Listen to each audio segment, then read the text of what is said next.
Ladies and gentlemen, welcome to another episode of The Trevor Ohlsen Show, episode 101 on Wednesday, February 9th, 2022.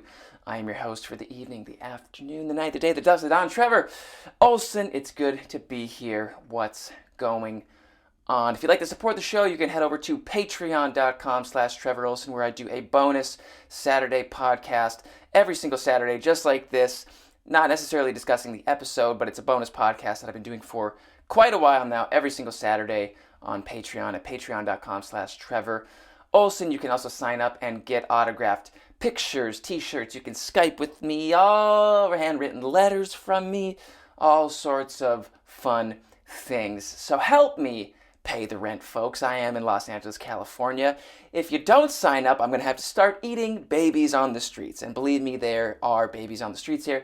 And that's not something that I'm interested in doing, although I will do whatever it takes here, folks. Do you want me to starve? This isn't my responsibility. This is up to you. All right? My financial requirements are, they're not my responsibility, they're yours. So be responsible. Head over to patreon.com/Trevor Ohlsen. If you don't want me to eat stray dogs, stray babies, any stray living biological creature that will provide me sustenance to keep me going out here in LA. Patreon.com/Trevor Ohlsen. Thanks so much. All right. What's going on? How are you? How was your week? How was your week, folks? What's new? What's happening? Let me tell you what's new. What's happening on my end here? Not much. No, I've been getting things situated still here in LA. I finally sanded all the spackling in my room, and I spackled a few other spots that needed some more spackling. And sanded it all, was covered in dust like a cocaine addict yesterday. It was the one time I felt it was appropriate for me to wear a mask. So I threw a mask on, threw on some glasses as well so I didn't go blind, and sanded away. So I'm looking around, and I'm going to, I think probably today, go pick up some paint and get this room finally settled in. I'll be able to live in it for about 14 days before I have to leave. So Patreon.com, just go back into it, make the whole episode, just Patreon.com. Today's video sponsor, Patreon.com/Trevor Ohlsen. So getting things situated, painted, and that's going to be the final step here before I think I feel truly settled in, before I feel like this space is finally mine. And I'm excited about that, and I've felt quite comfortable here. And I do believe that painting the room the colors that I want, which is going to be black. I just want everything black. I want the walls black, the ceiling, the floor, so that when I bring people over, they become horrified of me. Who's this psychopath that lives in a black den? I want the curtains behind me black. I'm going to dye my hair black. Imagine if I had, wow, that'd be nuts. If I dyed my hair black. Do blackface. Okay. No. So, yes, we're going to get things painted here and continue to get all settled in. But so far, so good. The gym was closed yesterday due to power outage, so that's good. The infrastructure of California is continuing to collapse around us. So that's settling. And what else? Any further updates before we jump into the show here?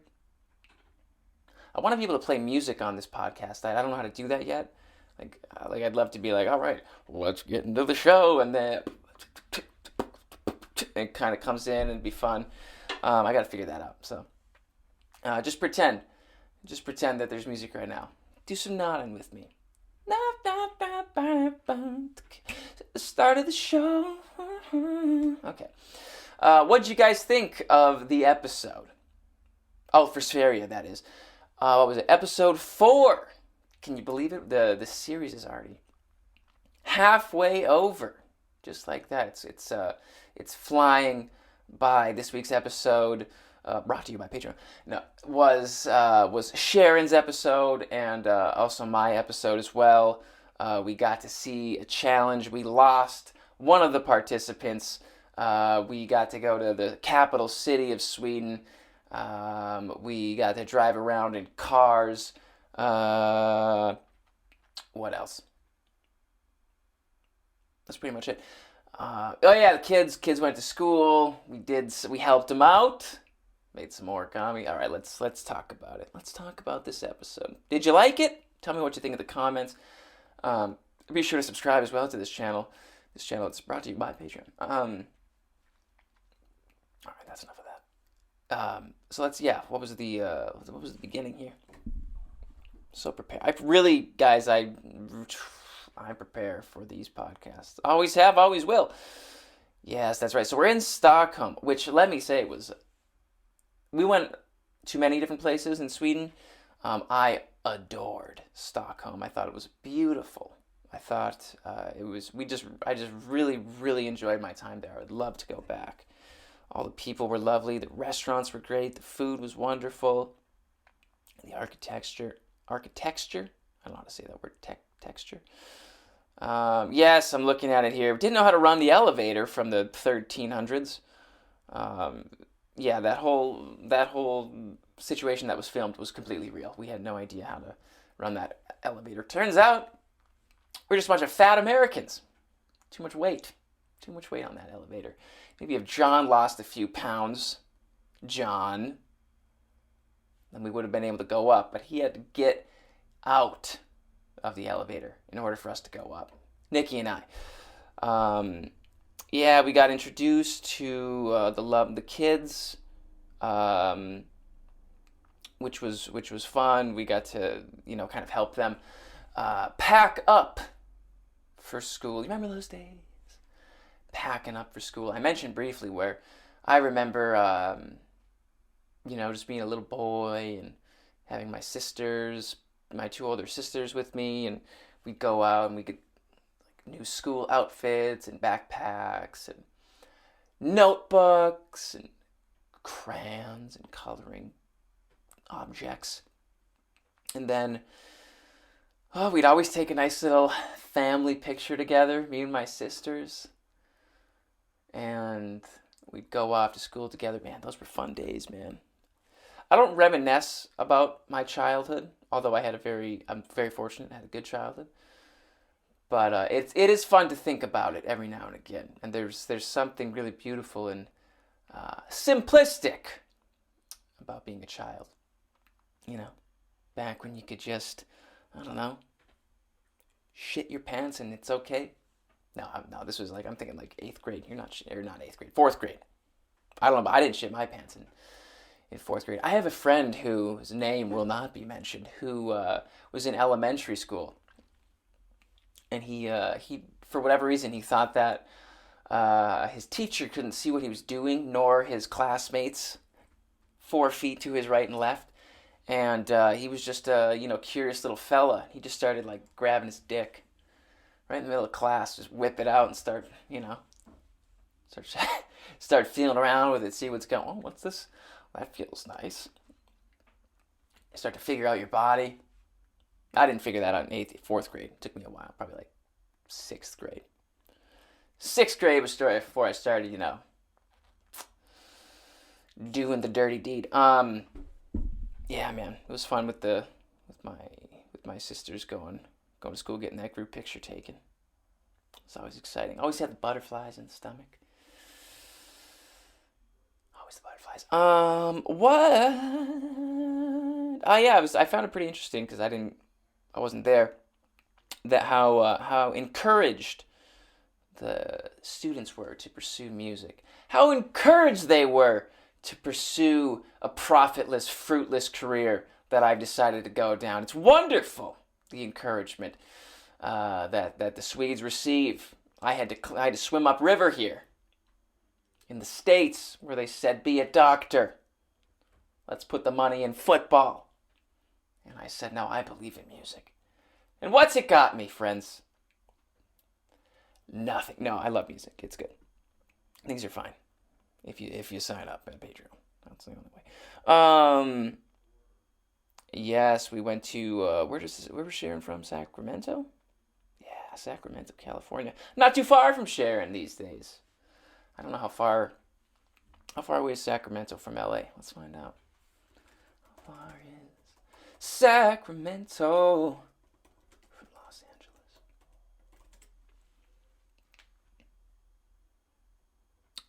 361 miles. Okay, that's a bit of a... Yeah, okay. Driving time, 7 hours. Okay, it's not as close as I thought. I was going to come visit you, Sharon. Never mind. You can come up here. Yeah, so Sharon from Sacramento, beautiful story. Again, it's lovely to see everyone's story. You can see how touched everybody is, and Sharon. Again, I've said it before. Excuse me. It seems like there's always some healing involved when it comes to everybody learning their story. There's something about knowing a certain amount of your family's history and then having those gaps filled in along the way.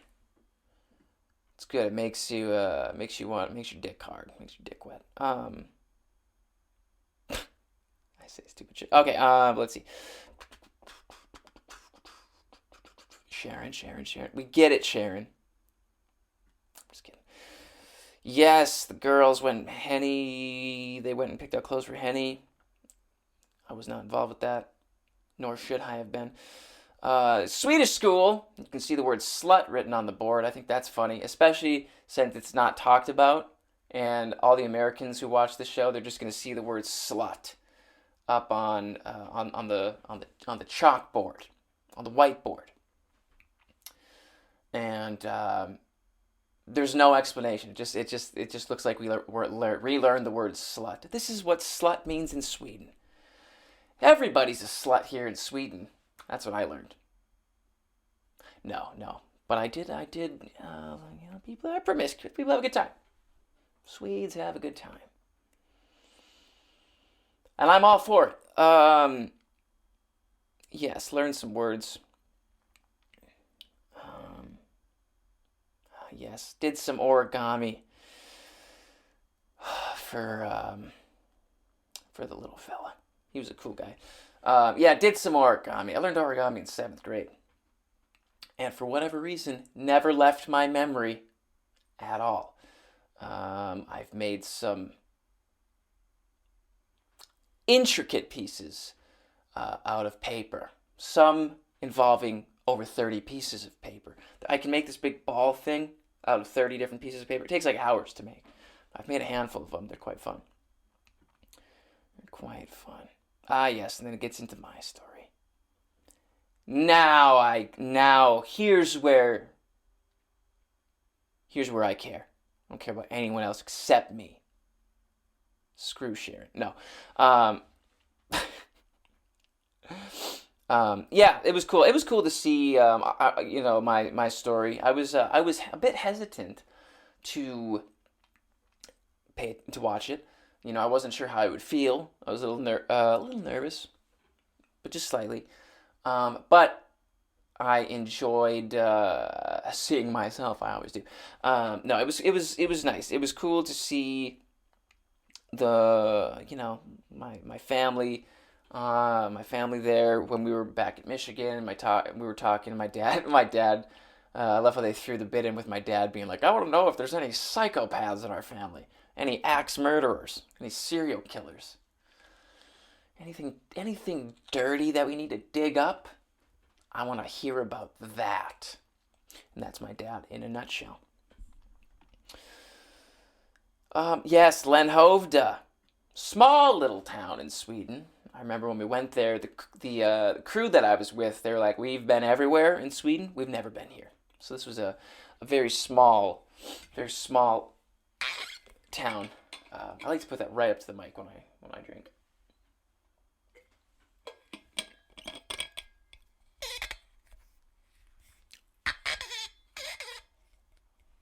Okay. Lenhovda, it was something special going there. I remember went there and we were somewhere in Sweden, and it took me 5 hours to get there. They just threw me in a car and were like, we're going to have your special day. I'm like, great. And 5 hours away to Lenhovda, small little quaint town. Is that the right word? Not sure if I'm using that word right, but quaint, I would say. What does quaint mean? Let's learn it together, folks. Quaint. Attractively unusual or old-fashioned. Sure, it's an old town. Let's go with it. I will say this: it strikingly resembles Iron Mountain as far as Len Hovde is a small little town, beautiful nature all around. It opens up with a beautiful scene with the pine trees, nice straight road cutting through. I'm looking at it right now, and that's very much what the Upper Peninsula is like. There's lots of trees, lots of nature. Lots of cousin loving going on. People get lonely, and if your cousin's within a relative proximity of your location, and it's been a while, then people turn a blind eye. I don't know. No, but cousin marriage apparently, it was pretty normal back then. It's a bit frowned upon now. So we've got some cousin blood. Some cousin love and blood. Cousin love and blood. No, we get to Len Hovde, and I start to learn about my family's history. And it was really beautiful. Very beautiful. It was an emotional day. I got a little teary-eyed. A little bit. It was fascinating to learn my family's history. And quite something to try to imagine what life was like back then in the early 1700s and the 1800s and leading into the 1900s. It's funny because we're so used to living in the time that we're in that it's hard, at least it's hard for me, to really envision myself living in say in the 1700s, and I say like, what was life like back then? And it was hard. It was hard, like my friend's penis in elementary school that he was playing with and he thought other people wouldn't see. It was like that. It was more challenging, definitely. People dying left and right. Large majority, small, I think, what was it, 5%? I'm right with the number. 5% of Len Hovde's population was wiped out. I mean, Sweden saw some difficult times, man. And that's why we left.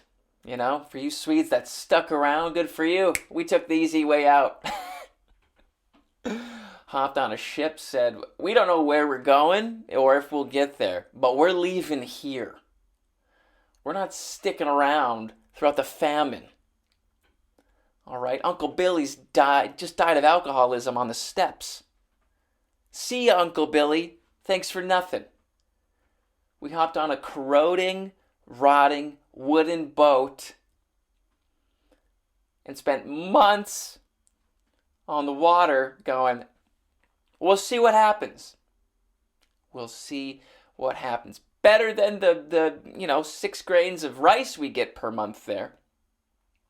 No, life was hard in Sweden back then. It was a challenging time.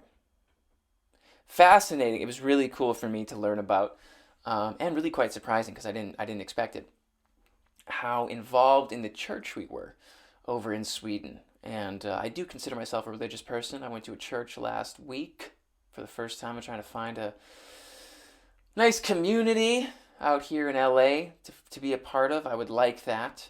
I think there's something lovely about being in a community of people that are all doing something collectively. It validates the experience. Like an orgy. If everybody's just banging, you go, oh, okay, let's see what happens. Let's get involved. It's good to compare churches with orgies. That's good. I'm sure that's not frowned upon. No, it was fascinating to see how involved we were in the church, and that we had the position of clock-heir, and otherwise known as sexton. A funny name, in my opinion, in English. And yes, really something that we did that for, how many generations? From the early 1700s up until my great-great-grandfather, Karl Johann Grans, the Americanized Charles Grant, up until he was like, up until he wanted more out of his life. And I really, really admire him. His adventurous spirit, his willingness and ability to take risks. And I actually thought about him when I was coming out here to LA. I was like, listen, if your great great grandfather Carl can hop on a ship, say peace out to dead Uncle Billy, and I was like, I can drive out to California. Quit being a bitch, Trevor. That's what I told myself. Carl wasn't a bitch. You don't have to be one. But he, at the age of, if I'm remembering correctly, 28, in 1879, he had broke tradition already, so he decided not to be a clockier. And but I got to go to the church, which I'm looking at right now on my laptop. I got to go to the church. I got to go there where he went with Petronella and Gustav, and that was really, really special. Like, that was so cool to be able to go there. It was a beautiful church, a Lutheran church in Lenhovda, and yes, right across the street from the church was the graveyard that I got to lay flowers down for Petronella and Gustav, and it was amazing. That was the truly, without exaggerating, I think the most beautiful thing that I've ever been given. It was something I didn't think I'd ever be able to experience, ever, and so then when I was experiencing it, it was surreal. It was surreal. I wasn't even thinking about my jerking off friend in elementary school. It wasn't even on my mind. It wasn't even a thought. It was. I was completely immersed in the experience. What else? Yeah, so I admired Carl's willingness to try out his own thing. He went and did odd jobs here and there throughout Sweden, going north, south, east, west, going all over, trying to get gigs. And then in 1879, he waves goodbye to Sweden. And in all seriousness, he said goodbye to his parents at 28, and he knew he was saying goodbye to them forever. And God, how many Swedes went through that? Millions, I'm sure. And so I thought that was powerful, and that was a sacrifice that he made, and it was very touching. And it'd be hard to do that, man. That would be hard. Especially when you're close to your family. I'm 26, and even just I've only been gone for like 3 weeks. But yeah, I definitely, miss my family, and I was thinking about them, and it's like, man, Carl left, and he knew he was never going to see them again. So it was really something. But he leaves at age 28, 1879, and goes right to Iron Mountain, Michigan. 3 years after the town is established. It's a booming mining town that Genesis began in 1876. And so he went there for work, started working in the iron mines, found himself a Swedish woman from Värmland, and they started making babies, and Regina married Herman, and they had Harvey, who married my grandmother Donna, and Donna had my father Scott, and then my father Scott had me, not my mother. My father Scott gave birth to me. It's a rare, very rare. No, my mom Diane gave birth to me, and here we are. So it's amazing. It's amazing when you follow the story back. And it's really something to know that my family's been in Iron Mountain since 1879. That's really, really something. Because a lot of people leave Iron Mountain. And, it's one of those smaller towns. It's one of those things where they're born somewhere, they don't like it, and they leave, and they never come back. And then there's the people who do that, and there's other people who go, they live in a place, and they leave, and they don't like it. They think they think they don't like it, then they leave, and then they end up going back there and living there forever, because they realize how good they've got it. And I didn't leave at all because of my dislike for Iron Mountain. I left for the dislike of my family. I don't care for my sisters or my nieces. They're driving me up the wall. No, I left, come out here to the music scene, And yeah, and so I came up. It's a sacrifice. It's the call to adventure. I had to come check it out. And I'll be out here for a while if you head over to patreon.com. Yes, and that was pretty much my story. That was poorly. You guys saw the show. You know what the fuck happened. It was beautiful. It was one of the most beautiful days of my life. Are you happy? And then the big competition there at the end, folks. Did you see that coming? Did you see that coming? I was there was an order that we all went in, and I went last. And they didn't say who got, like, they said Brett got first. They didn't talk about second or third or fourth or anything like that. But I want you to know, for my own ego's sake, that I got second. Brett got me by this much. And it was because he's taking drugs. Brett is snoozed up, high on nicotine, slamming into tires, thinking he's, what's his face? Rain Man or whatever he said. Driving like a sociopath, with no regard for cast or crew. I didn't speak to Brett after that episode. I said, I'm done, Brett. He'd show up at my hotel room, try to give me peace offerings. I said, no, you're a drug addict. No, Brett won. Brett got first. He was safe, even though snoozed up, which is hilarious. And, yeah. Yes, he got first. I got second. I think, who got third? Erica? I don't remember.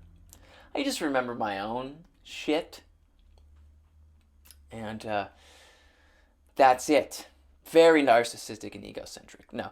But it was, we had to say goodbye. We had to say goodbye to Michael, to Bubba. He will be missed. He will. Genuinely. He will be missed. Michael's a good dude. He was a sweetheart of a fella. A nice person. And I enjoyed my time with him while he was there. We had some nice moments in the car, together, sharing stories, talking about our past histories and some of the things that we've done, our interests. Him and I share a commonality working with events and doing audio and video work, stuff like that throughout our lives. And so Bubba was he was a good dude. He was shot on sight after he lost. He did not return home. That's what they don't tell you. Everyone dies after. I just snuck my way out. About halfway through, I said, this is enough. Just kidding. That didn't give anything away at all. Don't worry, I'm just making shit up. Yeah. Patreon.com/Trevor Ohlsen, folks. If you'd like to support the show, we're coming up on the end here. No, I'm excited for the rest of the show. The rest of the episodes will be coming out. Lovely people messaging me on Instagram. Lovely men, lovely women. Thank you for all your kind messages. It's been great for my ego and my self-worth. I really felt like a piece of shit. Not anymore. My housemates probably think I'm a psycho yelling in here. Not anymore. There's an office right outside here that they work in. They probably hear everything I'm saying. But that's all right, because there's a curtain here and it's soundproof. It's a soundproof curtain. No, it's not. All right, folks, just like that, we're at the end of the episode. Hope you enjoyed the show. We'll be back on Saturday at patreon.com/Trevor Ohlsen. If you'd like to sign up to stop cannibalism, sign up to stop cannibalism, folks. I don't want to eat a human. That's not what I want. But I'll do it. It needs to be done. Patreon.com/Trevor Ohlsen. We'll be back Wednesdays, every Wednesday for free. all the bonus stuff on Saturdays. I hope you enjoyed the episode, the show as much as I did, as much as I do. I will see you guys on Sunday for next week's episode, and I'll see you back here at Patreon on Saturday or on Wednesday on YouTube, Spotify, wherever it is that you're listening to this podcast. So keep doing your thing, keep moving forward, and we will see you later.